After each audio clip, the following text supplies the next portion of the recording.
Bow. Hey, it's Tuesday, it's Mike. Welcome to Nerd Stew.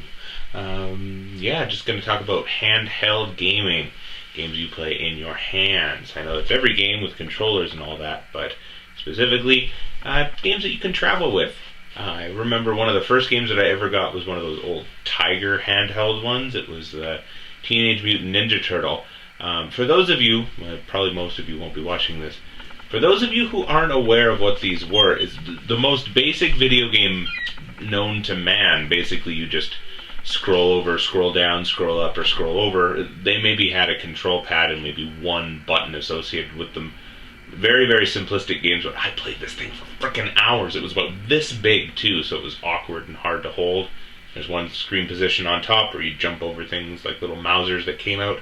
And then down in the bottom was a swimming level, which guess what? Swimming levels are fucking hard. Played this a lot. Don't really know what happened to it. Probably wound up in my parents' basement somewhere. Thanks, guys. It was fun. After that, graduated to a handheld Game Boy, the old gray brick. About this big, weighed 400 pounds, and 8 batteries for breakfast. It was a good time. Super Mario Land. There was a lot of other games on there that we did. I remember we got this Bugs Bunny game. It was kind of interesting, but I don't really know why I played it. I don't think it had an end to it, or maybe it did, but it just kept going, level after level after level. You hunted down carrots, tried to eat them, and go on from there. I went on to... Well, I didn't own this one, but my buddy Ben at the time, who I just abused in a relationship because he had cool toys. I was a jerk. Still am. He had Sega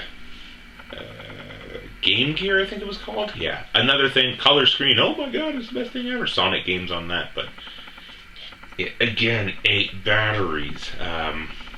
From there, just kind of moved on. I remember playing the Game Boy Color a few times. We had a Game Boy Color adapter on the SNES, so you could plug that in, play your Game Boy Color games. Oh, what? Right on the TV, the big TV. Of course, it was the exact same graphics, and it just had this weird little border around it. But still pretty cool. Now, things are so advanced. What do we have now? The DS, the 3DS. Meg has a 3DS right now. Dual screen, motherfucker. Games are just incredible. They're remaking old games and putting them on there, like the Super Mario, Legend of Zelda. All these games that we enjoyed classically in our living room, and you can have them on the go. It's amazing. It's like when you pull up a spreadsheet at work and it happens to have Sonic the Hedgehog in it. It's a spreadsheet.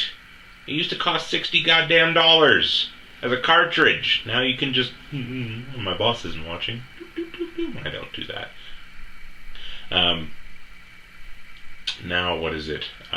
My buddy Ben, different Ben, I seem to make friends with Bens, has the Vita. Oh, that's a sweet little machine right there.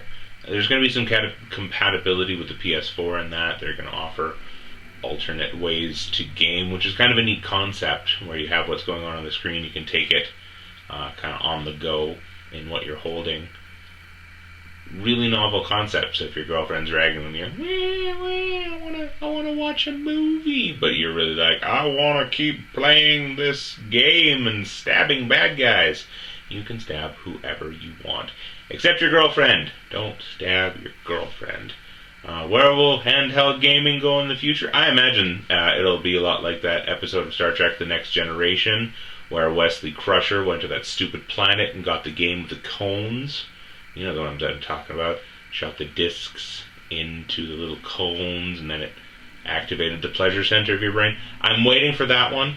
Should be out any day now. Just really pleasure center games. Work on the cone. Really quick before I have to go. I don't know if I'm out of time. The internet pissed me off recently. You've been messing with me since I was a child. Well, not the internet. Media has been messing with me about hoverboards. Tony Hawk, you were involved. Christopher Lloyd, you were involved. You had a fake hoverboard video. You broke my heart again. This will not be tolerated. And that's it for this week.